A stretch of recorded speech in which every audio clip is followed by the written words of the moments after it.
favorite parts because Chaka Khan is one of my favorite artists, and so when I read her interview, I hollered.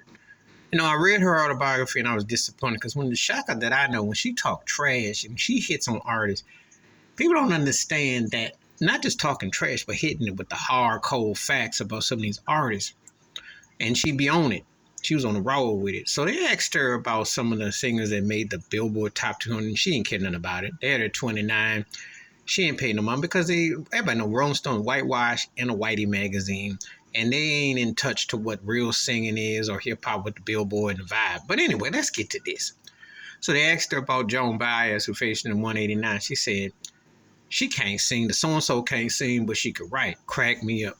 She agreed about Aretha Franklin being number one. She's like, duh. Asked her about Adele. She said, I might want to just leave the building because that's a lot high for Adele. Come on now. Adele getting way too much juice, and she ain't been that memorable as a vocalist. Then they asked her about Mariah Carey. She said, payola. And I cracked up because, when people ask why people be hating on Mariah, because the Matola and the Mafia and the way she got pushed. And she was pushed as a white Whitney, even though she was mixed racial, but there was an agenda.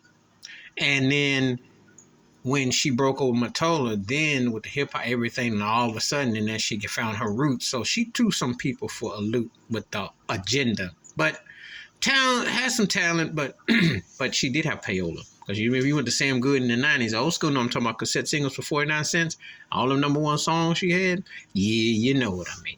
She did get the hookup from Sony and the Brass. She kind of had the machine with her. She just was a mermaid on stage, and she was like a mannequin, and that was a downside of it. Couldn't bring it on the stage. Still really can, but I respect the fact that she ended up with the bag at the end. She definitely paid dues later that she didn't know herself.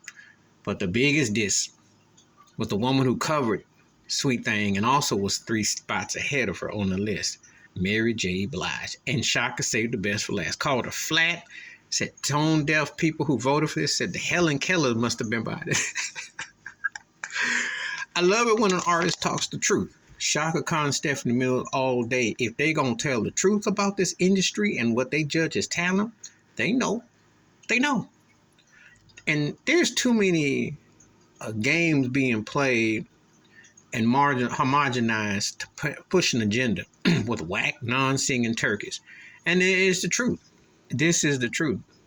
Chaka Khan told the truth about the Rolling Stone voting. I like her when she go down the list because she know what singing's about. She's one of them. They call her Queen of Funk. And Chaka Khan changed the game for female vocalists, especially for leading bands. Come on now. Please hit like, subscribe, welcome thoughts and comments, and I do respond. Thank you. Wash your hands, keep your mind clear, watch out for another, and share the video if you want to.